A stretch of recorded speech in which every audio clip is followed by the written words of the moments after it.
हाम्रो शासन प्रणाली कहाँबाट सञ्चालित हुन्छ, कहाँबाट रिमोट कन्ट्रोल कहाँ छ भन्ने कुरा बुझिदिनु पऱ्यो नि मित्रहरू।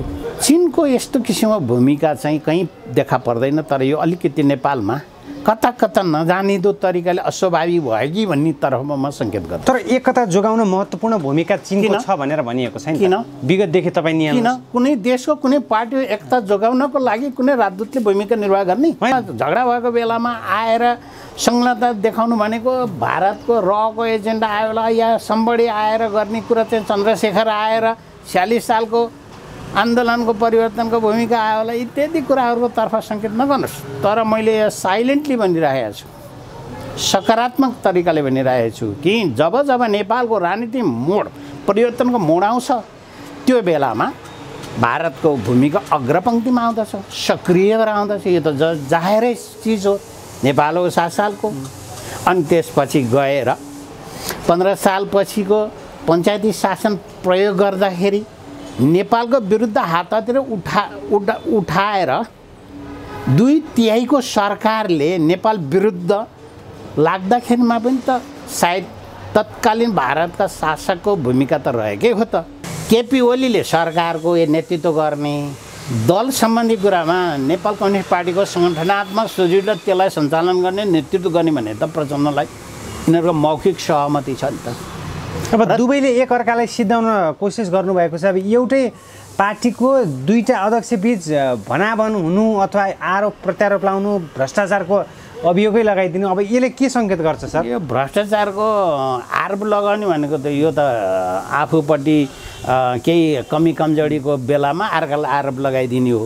प्रचण्डको पक्षमा केन्द्रीय समितिको बहुमत होला, ओलीको पक्षमा कम होला, तर संसदीय दलमा ओलीका पक्षका बहुमत होला, प्रचण्ड पक्ष अल्पमत होला। तर नेपालको संविधानमा दुईटा चिज एउटा उल्झनको रूपबाट देखा परेछ। पहिलाको संविधानमा त पार्टीमा 40% भए पार्टी विभाजन गर्न पाइन्थ्यो, तर अहिले त के भने पार्टीमा पनि 40% पुग्नुपर्ने, संसदीय दलमा 40% पुग्नुपर्ने कारणले अहिलेको लिङ्गरिङ हो। नेकपाका दुई अध्यक्ष प्रधानमन्त्री केपी शर्मा ओली र पुष्पकमल दाहाल प्रचण्डको विवादले सिङ्गो मुलुक नै अस्तव्यस्त भएको अवस्था छ। साँच्चीकै भन्नुपर्दा 10 दिनको युद्ध विरामले नेकपा कुनै निष्कर्षमा जाला त अथवा फेरि पनि गतिहीन तरिकाले अगाडि बढ्ने हो? आशंका पैदा भइसकेको छ नेकपा भित्रको आन्तरिक गतिरोध अन्त्य हुनुपर्छ भन्ने सम्पूर्ण नेपालीहरूको मान्यता छ। यति बेला बाह्य शक्तिको प्रभाव वात्तै बढिरहेको छ। चिनिया राजदूत नेपाल आइसकेपछि नेकपाको विवाद फेरि पनि रोकिने हो कि भन्ने एउटा सकारात्मक पाटोबाट हेरिएको छ भने कतिपयले यसलाई आन्तरिक मामिलामाथि हस्तक्षेप भनेको छ। अब के हुन्छ त? तपाईँले आफ्नो मनमा लागेको जिज्ञासा प्रकट गर्नुहोस्। आज हामी प्रोफेसर डाक्टर प्रेम शर्मासँग पछिल्लो समय नेपालको राजनीति कसरी अगाडि बढेको छ यसै विषयमा केन्द्रित भएर विशेष बहसमा सरिक छौँ। प्रोफेसर डाक्टर प्रेम शर्मालाई कार्यक्रममा हार्दिक स्वागत छ। धन्यवाद। अब अहिलेको अवस्थामा देशकै कुराबाट सुरु गरौँ न सर। नेतृत्व कहाँ गइरहेको छ, कहाँनिर चुक्यो, कहाँनिर हामी कमजोरीपन देखाइरहेका छौँ? अब तपाईँले यो नेतृत्व कहाँ चुक्यो, कहाँ गइरहेछ? नेतृत्व नेपाल कम्युनिस्ट पार्टीको सरकार छ, जुन सरकार नेपालको ऐतिहासिक मान्यता अथवा म्यान्डेट पाएको छ अथवा जनसमर्थन पाएको सरकार हो। यस्तो ऐतिहासिक सरकार र अहिलेको पछिल्लो नेपालको संविधान अन्तर्गत रहेको सङ्घीय गणतन्त्रात्मक संसदीय शासन प्रणालीको सरकारमा यस्तो अवसर भनेको विरलै पाइन्छ होला र सम्भवतः नेपालको यो अहिलेको परिस्थितिमा केही समय यस्तो किसिमको म्यान्डेट पाउन सक्ने स्थिति छैन। कि भने विगतमा 2015 सालको संसदीय निर्वाचन नेपाली काङ्ग्रेसले 109 मध्ये 74 सिट ल्याएर यस्तो अवसर पाएको थियो, तर त्यतिखेरको संविधानका केही धाराहरू जस्तै धारा 55 का कमजोरीका कारणले तत्कालीन राजा महेन्द्रले त्यो संसदीय प्रणालीलाई अपदस्थ गरे। तर अहिलेको संविधान त्यो अवस्थामा छैन। कता गइरहेछ भन्ने कुरा संविधान भित्रै नै बसेको त छ, तर यसमा काम गर्ने सञ्चालक अथवा अपरेटर, गाडी हाँक्ने ड्राइभर अथवा यो देश हाँक्ने नेतृत्व तहको दीर्घ सोच र व्यवहारिकता र देश जनतापट्टि भन्दा आफू आफ्नो वरिपरिका नातापाता त्यसै गरी आफ्ना गुट परास्त भएका कारणले अहिले ठुलो सङ्कट उन्मुख फसिरहेको सरकार त्यसै गरी अन्य दलहरू पनि त्यही अनुरूप गइरहेका छन्। भनेपछि अहिलेको परिस्थितिलाई निहालेर हेर्दाखेरि जनताको म्यान्डेट अथवा जनताको जनमतको चरम दुरुपयोग गरेको पाउनुहुन्छ तपाईँ? पक्कै। किन चुक्यो होला बारम्बार यो नेतृत्व? चुक्नुको पछाडि तपाईँहरूले भन्नुहोला कसैले काम गर्न दिएन। लगभग 3 वर्षको अन्तराललाई हेर्दाखेरि के उपलब्धि पायो, के अवसर गुमायो केपी शर्मा ओलीको सरकार? केपी शर्मा ओलीको सरकार अथवा नेपाल कम्युनिस्ट पार्टीको सरकारले केही राम्रा कामहरू गरेको छ, त्यो कुरालाई हामीले बिर्सन हुँदैन। इतिहासको पानामा लेखिएका कुरा, गरेका कुरालाई कसैले नजरअन्दाज गर्ने कुरा त हुँदैन। तर त्योभन्दा ठुल्ठुला काम गर्न सकिने अवस्था हुँदाहुँदै पनि अहिलेको जुन पार्टीगत रूपबाट इन्ट्रा पार्टी भन्छु, आफ्नै पार्टीभित्र विशेष सर्कलमा गुमराहमा गुज्रिरहेको अवस्थामा देशले त निकास पाउने टाढेको कुरो भयो, त्यो दलले पनि निकास पाउने स्थिति समेत उन्मुख देखिरहेको अवस्था छैन। यसमा अब कमी कमजोरी कहाँ रह्यो भन्ने कुराहरूको विषयमा लेखाजोखा गर्ने कुरा, यस्तो कुरा मलाई प्रश्न नसोध्नु भए हुन्थ्यो।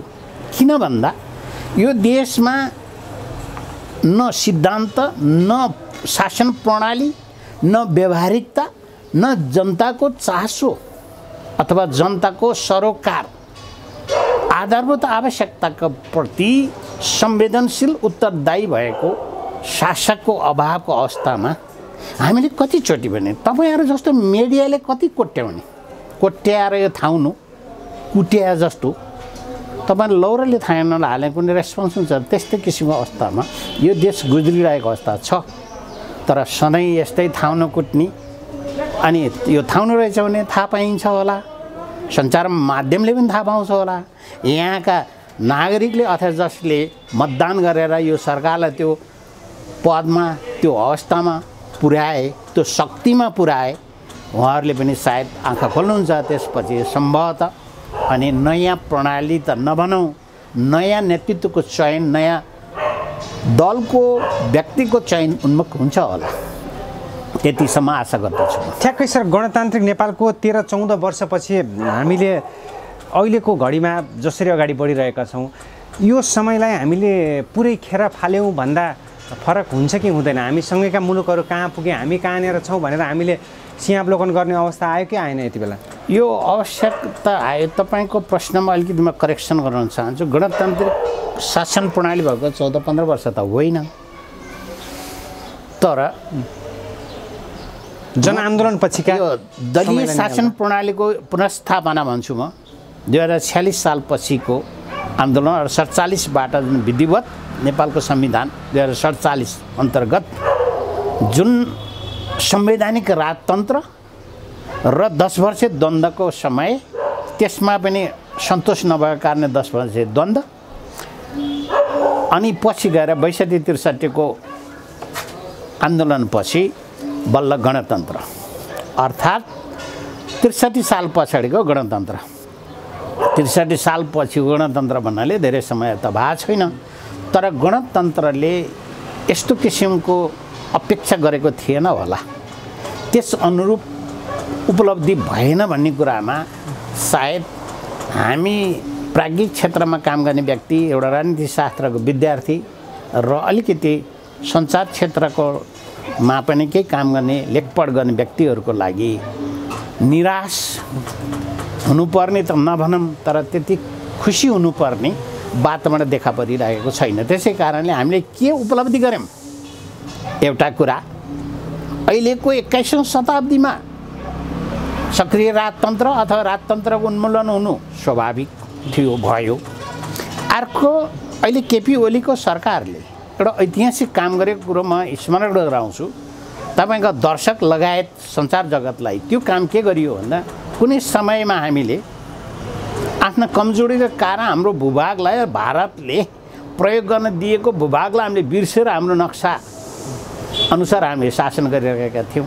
त्यो लिम्पियाधुराका कुरा अङ्कित गर्न खोजेको मैले।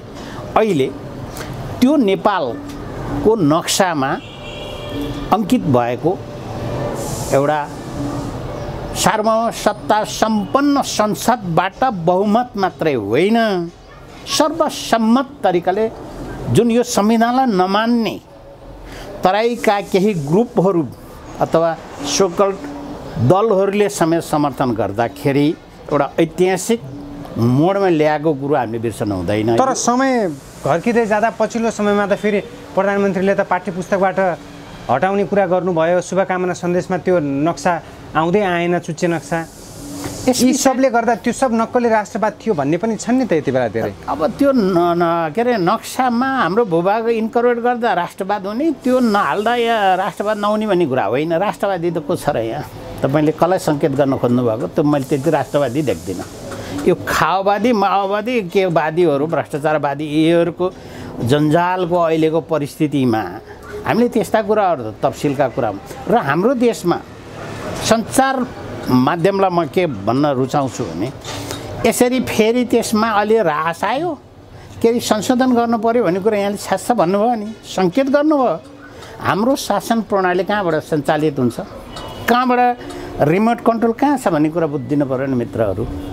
सञ्चार जगतले यो बुझिएको छ, बुझ्दै यस्तो प्रश्न मलाई किन गर्छ? ठ्याक्कै भन्नुपर्दा नेकपाको लगाम नेकपाभित्र छैन भन्दै हुनुहुन्छ तपाईँ? छैन, नेकपा मात्रै होइन, अरू बाह्य शक्तिको प्रभावमा यति बेला हामी अरू राजनीतिक दलहरूको सरकार पनि थोरै या धेरै रूपबाट बाहिरबाट सञ्चालित हुने गर्दछ। नेकपा विभाजन हुने स्थिति आइपुग्दा हो याङछीको आगमनलाई पनि कतिपयले सकारात्मक रूपमा भनेका छन् अथवा कतिपयले हस्तक्षेप भनेका छन्। यसलाई कसरी हेर्नुहुन्छ चिनिया राजदूतको नेकपा भित्रको आगमन? अब यो अस्वाभाविक संलग्नता भन्दछु मैले त, जसमा विगतको हाम्रो इतिहास कोट्याउँदा र विगतमा चिनको परराष्ट्र नीतिको भूमिका हेर्दाखेरि निहाल्दाखेरि विश्लेषण गर्दाखेरि चिनको यस्तो किसिमको भूमिका चाहिँ कहीँ देखा पर्दैन। तर यो अलिकति नेपालमा कता कता नजानिदो तरिकाले अस्वाभाविक भयो कि भन्ने तर्फमा म सङ्केत गर्छु। तर एकता जोगाउन महत्त्वपूर्ण भूमिका चिनको छ भनेर भनिएको छैन? किन?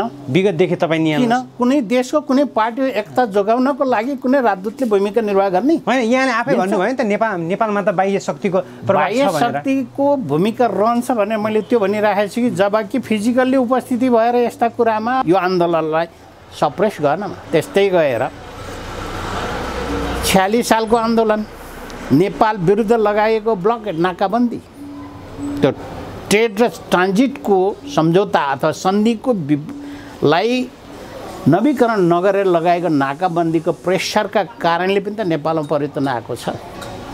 त्यस्तै गरेर दुई देशका शासकहरू बिचमा व्यक्तिगत तस्सरका कारणले पनि बदला लिनेको खातिर यस्ता परिवर्तन आइराखेको त हो नि। अलि विश्लेषण अलिक गहिरिएर हेर्दा त यी चिजहरू त हामीले देखा पर्छन् हाम्रो नेपालमा। त्यसै कारणले बाह्य शक्ति भन्ने कुरो अहिले प्रष्ट रूपबाट पश्चिमा देश र भारतको बढी देखिन्थ्यो, तर चीनतर्फको त्यति अग्र उस देखिँदैन थियो। तर अहिले जुन पश्चिमा र भारतको प्रभावलाई निस्तेज पार्नको लागि अथवा कम गर्नको लागि चीनको भूमिका हुन सक्छ भनेर बुझ्दा हुन्छ? त्यो त्यस्तो कुरामा साइलेन्ट वेमा आउने चीन अहिले त चीनले एउटा छ्यास आफ्नो छेस्को फालेको मात्रै हो। तर एकता टुट्यो भने चीनलाई पनि त प्रभाव पार्न सक्छ अथवा धेरै विषयले त्यो हुन सक्छ भन्ने पर्दैन। एमसीसीकै सवाल उठिरहेको बेला एमसीसीको सवालमा पनि के भने यो हिसाब किताब नमिलेको मात्रै हो एमसीसीको बारेमा। कस्तो? किनभने हिसाब किताब पहिला काङ्ग्रेसको सरकार बेला सम्झौता भएको होइन, ज्ञानेन्द्र कार्कीको सम्झौता अर्थमन्त्रीको समय, ज्ञानेन्द्र बहादुर कार्कीको। अब अहिले उनीहरूको कार्यकालमा सम्झौता भएको चिजलाई अहिले अब केही पैसा त खर्च भइसकेको छ। मैले सुन्छु 40-50 करोड अथवा लाख कतिको सङ्ख्यामा पैसा खर्च भइसकेको छ। अनि अहिले आएर केही कुराहरू यहाँ आपत्तिजनक भएका कुराहरूको विषयमा अनि यो फेरि चीनको रोड म्यापका कुरा र अमेरिकाको रोड म्यापको विरुद्ध अलि टसराउने भएका कुराहरूमा अलिकति सेन्सिटिभ भएको मात्रै हो, सतर्क भएका मात्रै हो। त्यसै कारण यसमा चाहिँ हिसाब किताब मिलेपछि मिल्छ। यो संशोधन सहित पास गर्ने अवस्थामा त थियो त अस्ति नेपाल कम्युनिस्ट पार्टीको सरकार दलै थियो त होइन र? भीमराव लगायत व्यक्तिहरूले भन्दै हुनुहुन्थ्यो नि त यो संशोधन भएर पास गर्न सक्ने अवस्था छ भनेर त भनिराख्नु भएको थियो। त्यसमा केही हिसाब किताबको कुरा नि, यो त्यति ठुलोको कुराले यो असर पारे होइन।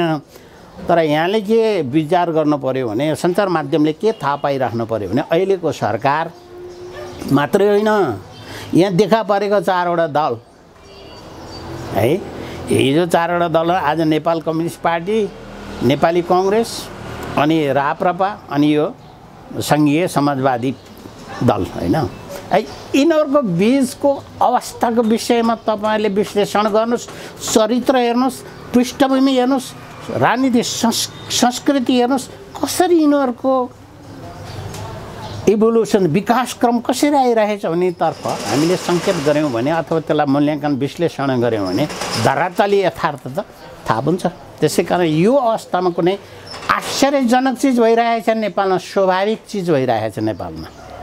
जति एउटा सिनर्जिक भनिन्छ, एनर्जी भनिन्छ, सम्पूर्ण शक्तिको स्थितिको नतिजा क्या आउनुपर्ने त्यही देखा परिरहेको छ। तपाईँ काम गर्न तपाईँको जति क्षमता छ तपाईँले गर्नुहुन्छ, तर काम गर्न नसक्ने क्षमतै छैन भने कहाँबाट काम गर्नुहुन्छ?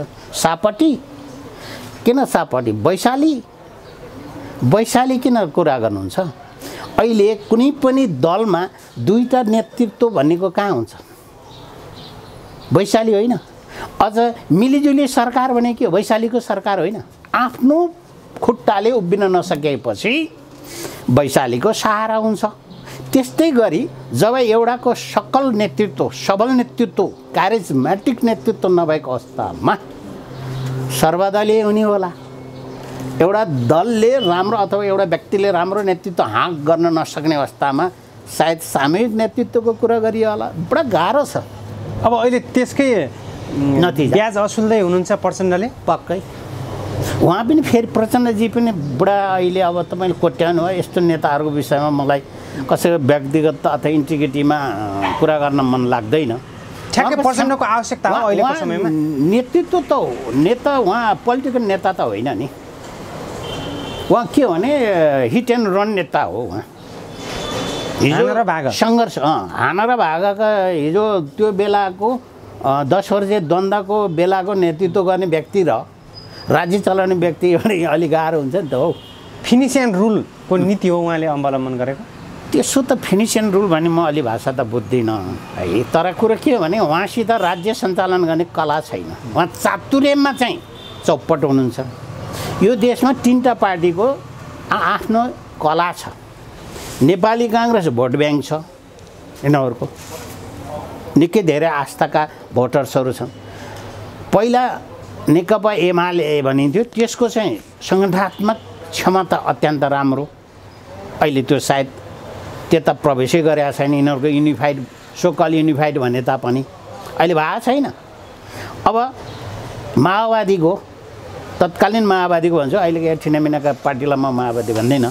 तत्कालीन माओवादीको रणनीति भनेको साह्रै चातुर्य। 5 सिटको वरिपरि भएको यो गत चुनावको दल अहिले 60-40 को 2/3 मेजोरिटीको नजिकै भएको दलको 60-40 छ। अझ खोजिराख्नु भएको छ प्रचण्डजीले 50-50 होइन, 50-50 आधा यस्तै भएर नै झगडा भयो हो। तर सङ्गठनप्रति अहिले उहाँ चाहिँ हुनुहुन्न। उहाँको कलैले देखाइहाल्यो नि त। मेरो कमजोरी ढाक्न निम्ति तपाईँको कमजोरी कुरा गर्छु क्या मैले। हाम्रो यो नेपालीहरूको चरित्र मात्रै होइन, धेरै मान्छेको चरित्र के हुन्छ भने आफ्नो कुरो स्वीकारला भन्दा आफ्नो कुरो स्वीकार नसके अर्काको कुरोको कमेन्ट देखाउने अथवा कमजोरी देखाउने, यो त हाम्रो प्र्याक्टिसै हो। त्यसकारण त्यस्ता भएका हुन्। तर अब यी 2टा दलको विषयमा तपाईँले साँच्चै नै यिनीहरूको बिचको सहमति र समझदारीको कुरा गर्नुहुन्छ भने यी 2टाको सहमतिमा बनेको हो नेपाल कम्युनिस्ट पार्टी। यो तलबाट अधिवेशनबाट भएको पनि होइन। अनि यिनै 2टाको सहमतिमा 40-60 को हाराहारीमा तिम्रो पार्टीको को ल्याउने ल्याऊ, मेरो पार्टीको यो राख्ने भनेर केन्द्रीय समिति गठन हो, सेटेलाइट हो त्यो। त्यही समितिले फेरि यी 2जनाको म्यान्डेट चाहिँ सहमतिमा पास गर्छ, केन्द्रीय समितिले पास गर्छ भन्ने कुरो होला अहिले टेक्निकल्ली, म्याथमेटिकल्ली। र फेरि उहाँहरूको विभाजन उन्मुख पनि मैले देख्दिनँ। किन विभाजन हुँदैन भन्ने हुनुहुन्छ तपाईँ? हो, एकता भाँडिँदैन। एकता त यो के आर्टिफिसियल एकता हो नि त, यो कृत्रिम एकता हो नि त। यो कृत्रिम रूपमा बाँधेको नहरलाई नेचुरल कोर्स दिएन भने विस्फोट हुन्छ, त्यस्तै हो यो पनि। यो मैले पहिला सुरुमा पनि भनेको थिएँ, पार्टी एकीकरण भयो भन्ने सन्देश आउने बित्तिकै सञ्चार माध्यममा मैले एउटा कुरा के बोलेको थिएँ भने दुवैजनाले भारी बिसाउनु थियो, थकाइमा मेट्नु थियो, यिनले ल्याएर चौतारी बिसाएको हो भन्दथे। अर्थात् 10 वर्ष द्वन्द्वको आरोप 16-17 हजार मान्छेको पाप भन्ने के भन्ने है, त्यो बिसाउनु थियो। पारिवारिक रूपबाट पनि अलिकति पारिवारिक रूपबाट सन्तोष फिजिकल्ली हेल्थली साथ नदिँदा एउटाले बिसाउनु थियो, अर्को पनि त्यस्तै अवस्था थियो। नेतृत्व दिन सक्ने अवस्था शारीरिक रूपबाट अथवा भौतिक रूपबाट अलिकति कता कता कमजोरी भएको कारणले बिसाइराखेको अवस्था थियो। तर के हुनु पर्थ्यो भने यी दुवै नेताहरूले थर्ड व्यक्तिलाई यो जिम्मेवारी सुम्पेर आफूहरू शालीन तरिकाले यो देशको नेपाल कम्युनिस्ट पार्टीको एकल छत्र युनिफाइड गरेको क्रेडिट हामीलाई जान्छ भने बस्दिए कति राम्रो हुन्थ्यो। इतिहासले सायद सलाम गर्थ्यो होला, चोकमा उहाँहरूको शालिक राख्थ्यो होला। अनि यो देशमा एकल नेपाल कम्युनिस्ट पार्टीको सरकार सायद 10-15 वर्ष चल्दाखेरि के परिवर्तन हुन्थ्यो होला। यिनीहरूले घोषणा पत्रमा राखेको, चुनावी घोषणा पत्र राखेका कुराहरूलाई अक्षरशः त भन्दिनँ, कमसेकम 60-70% कार्यान्वयन गरेको भए पनि यो देशमा रूपान्तरण हुन्थ्यो होला। नेपाली जनताले, मतदाताले केही राहत पाउँथ्यो होला। अनि सिंहदरबारको अधिकार स्थानीय तहमा अथवा गाउँपालिका नगरपालिका जान्थ्यो होला, जनता सशक्तिकरण हुन्थ्यो होला, जनताले आफ्नो शासन आफै गर्ने एउटा अवसर प्राप्त गर्थ्यो होला। तर त्यस्ता फत ध्यान छैन नि अहिले। अब ठ्याक्कै सर, अब एकले अर्कोलाई धारे हात लाउने जुन अहिले परिपाटी सिर्जना भएको छ, अब यो अवस्थामा प्रचण्डले सचिवालयमा प्रस्तुत गरेको जुन प्रस्तावहरू छ ती प्रस्तावमा लामो 18-19 पृष्ठ प्रस्तावमा विभिन्न आरोप लगाइएको छ। प्रधानमन्त्रीको चरित्र हत्या समेत भएको छ भन्ने खालका कुराहरू बाहिर आएको छ। अब यो अवस्थामा प्रधानमन्त्रीले पनि एउटा प्रस्ताव तयार पार्छु भनेर भन्नुभएको छ। अब यो अवस्थामा उहाँले पनि फेरि आरोप लाउने हो, के हुने हो? यो त अहिले मैले सायद जानकार गराइसकेँ। आफ्नो कमजोरी ढाक्नको लागि अर्कोलाई पोइन्ट आउट गर्ने हो।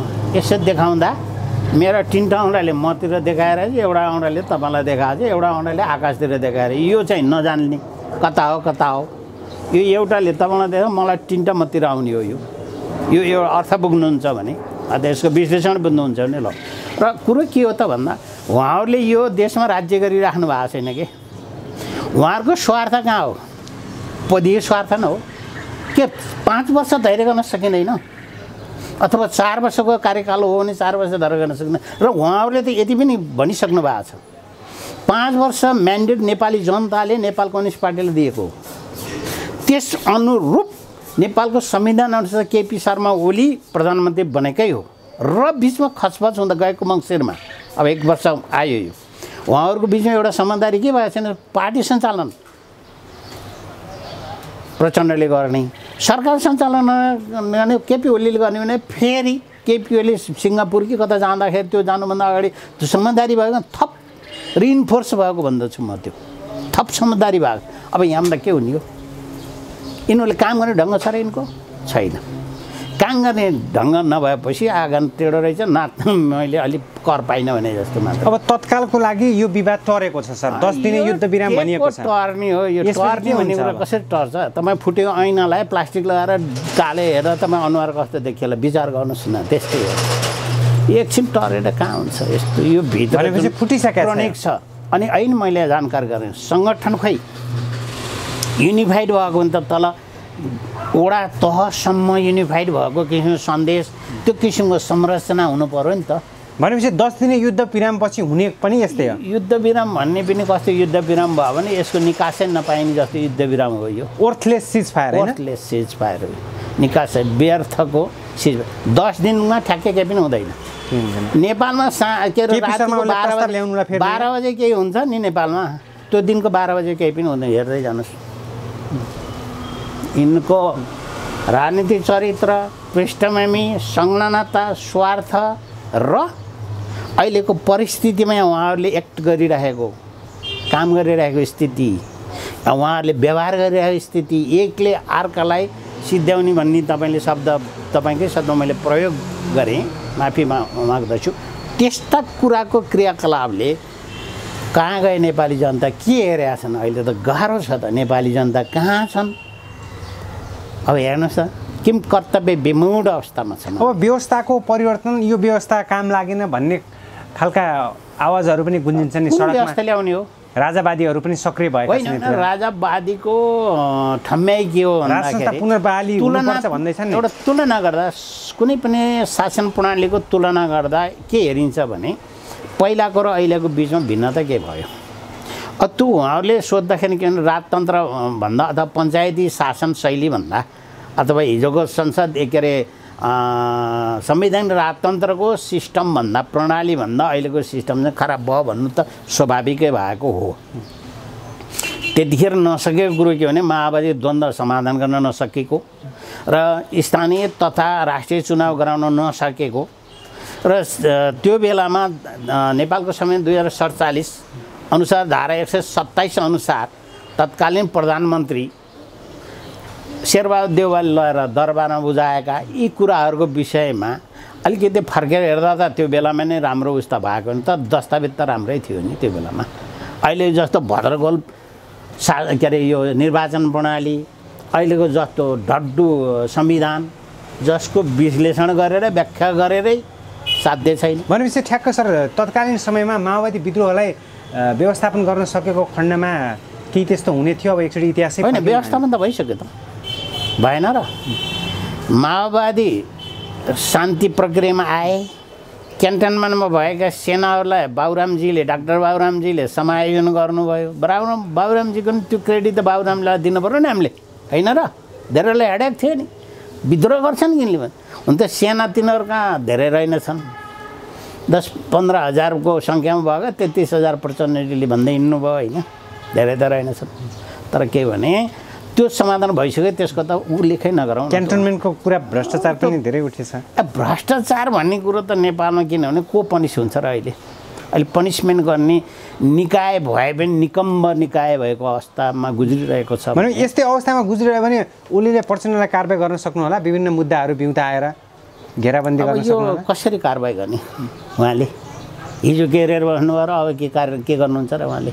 अहिले तत्कालै क्राइम के गरेर प्रचण्डले होइन एउटा ल्याङल्याङको शब्द युज गरौँ न ल्याङल्याङ भइरहेको छ नि त अहिले यो त ल्याङल्याङै हो त के हुन्छ र यहाँभन्दा अर्को बियोन्ड ल्याङल्याङ what do you expect that have they any visions far sighted vision गन्तव्य थाहा छ उहाँहरूको कहाँ हो के गर्दै हुनुहुन्छ वेयर डज इट गोस अङ्ग्रेजी शब्द आयो मलाई यो भिसिए सर्कल हुन्छ नि त्यहीँ भित्र गुमराहमा घुमाएछ बाहिर निकासै पाउँदैन बा यस्तो अवस्थामा गुज्रिरहेको नेपालको राजनीति होइन र जनताको मनोविज्ञान कस्तो छ यति बेला सर जनता निराशमा छन् तर जनताले यिनीहरूबाट केही पनि आशा गरेका छैनन् जनताले आफ्नो काम आफै तरिकाले गरिरहेको छ प्राप्त भएको बजेटलाई जसले सकारात्मक तरिकाले सदुपयोग गर्ने कुरा जनता पनि छन् पाएको बजेटलाई यिनका कार्यकर्ताले मजाले लुटेर खाएका पनि छन् अर्थात् यिनकै दलबाट निर्वाचित भएका जनप्रतिनिधिहरूले पनि मजाले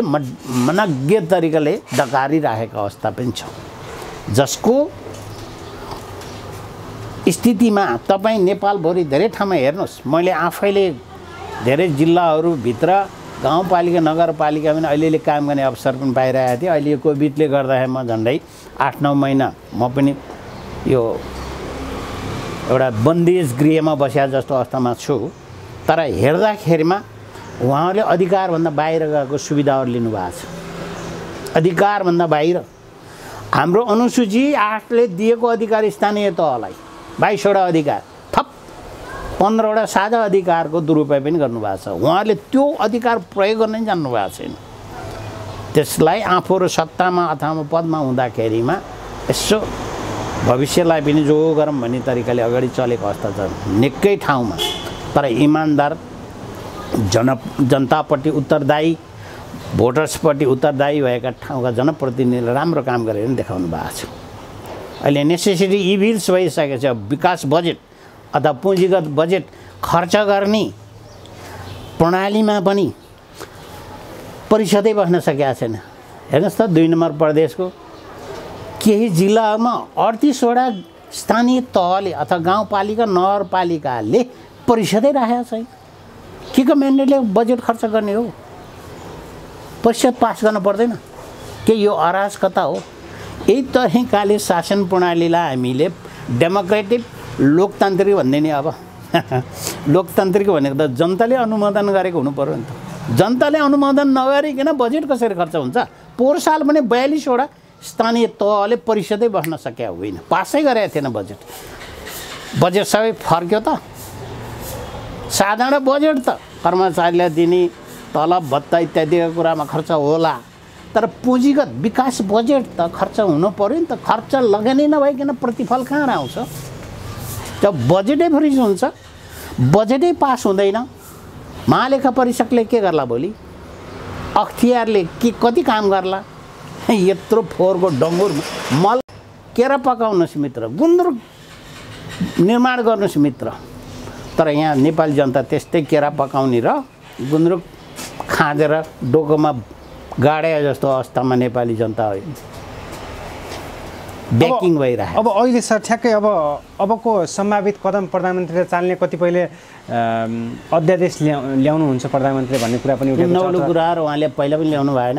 सैन्य कुको कुरा पनि उठेको छ, राष्ट्रपतिसम्म समन्वय गरेर। त्यो अलिकति कल्पना नगरौँ कि मैले देख्दिनँ है, किन म पनि राजनीतिशास्त्र विद्यार्थी हो। सैन्य कुन ठाउँमा हुन्छ र उनीहरूको पृष्ठभूमि कस्तो हुन्छ र उहाँहरूको नियत के हुन्छ भन्ने कुरा नेपालको सैनिकलाई, सेनाले कुनै त्यस्तो कदम चाल्न सक्दैन, अप्रिय हुन सक्दैन। अब यो दिनै दिउँसै सबै कुरा मार्दै हिँडेर इत्यादि हाल्यो भने त अब अर्को निकाय केही नहोला, त्यो त गर्नै पर्ने स्थिति हो। त्यो धर्म कर्मले गर्ने छ। तर कुनै व्यक्तिको एउटा अन्तर्वादन देखेको थिएँ मैले। अब सैनिक घेराउ के अरे टुँडी खेलको त्यो हेड क्वार्टर घेराउ गर्न पऱ्यो बाबुले, यस्ता वाइगात कुरा सम्भवतः त्यो मिडियाप्रति पनि म प्रश्न गर्छु। त्यस्तो इन्टरभ्यू छाप्न उपयुक्त हो होइन उहाँले पनि बुझ्नु पर्यो एउटा कुरा। अर्को कुरो, नेपालको सेनाले जुन तन्त्र आए पनि स्वीकारेर अगाडि गइरहेको अवस्था छ नि त, देखियो स्थिति छ नि त। तर निर्वाध तरिकाले यहाँ अपराध भयो, मानव सम्बन्धीको संहार भयो भने ठुलो ठुलो त कसैले हेर्ने अवस्था त आउँदैन। त्यति त को त नि गुहार्ने?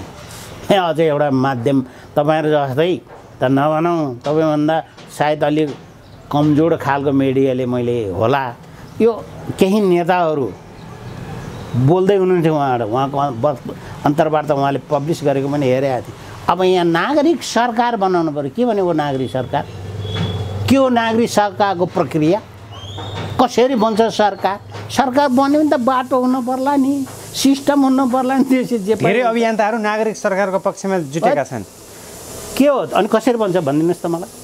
नागरिक सरकार बन्ने प्रोसेस के हो, पद्धति के हो, प्रक्रिया के हो भन्नुहोस् त मलाई। ल त्यसै हावादारी कुरा गर्दिने, अलिकति पढौँ, अलिकति विचार गरौँ। सरकार बन्ने माध्यम भनेको कि कु गर्ने त अब आर्मी भएर त त्यो संस्थाले त कु गर्ने अवस्था छैन भने नागरिक सरकार भने त्यो टुँडी खेलमा जम्मा भएर भात खाएर हुने हो। म भन्छु प्रधानमन्त्री नागरिक सरकार, या सम्बडी सुरेन्द्र केसी बन्दिनले, उहाँलाई बनाइदिएनले। हामीलाई यो होइन। म त एउटा राजनीतिशास्त्र विद्यार्थी मात्रै हुँ। मैले पढलेख गर्ने अलिअलि गरेको हुँ, गराएको हुँ मेरा विद्यार्थीहरूलाई। म एउटा पढाउने शिक्षक हुँ। अझ कुरा धेरै कुरा सिक्नु छ, कति कुरा अझै बुझिएन छ। कागजमा त धेरै कुरा सिद्धान्त र प्रक्रिया पनि पढिएको थियो, तर यहाँ चाहिँ त्यो प्रक्रिया नदेख्दाखेरि आश्चर्य लाग्छ। नागरिक समाज बडा सजिलो मान्नुहुन्छ। नागरिक समाजको सरकार बन्छ कि यो अन्तरिम के अरे काल हो अहिले? कसरी आउनुहुन्छ ल भन्ने देखाउनुहोस् त मलाई। एउटा वे आउट देखाउनुहोस्। त्यस्तै कुनै आउटपुट छैन, सम्भावना छैन। नागरिक खुब भन्ने नि यहाँ मान्छे मार्ने हो र म भन्छु भने घोषित हुने हो र होइन?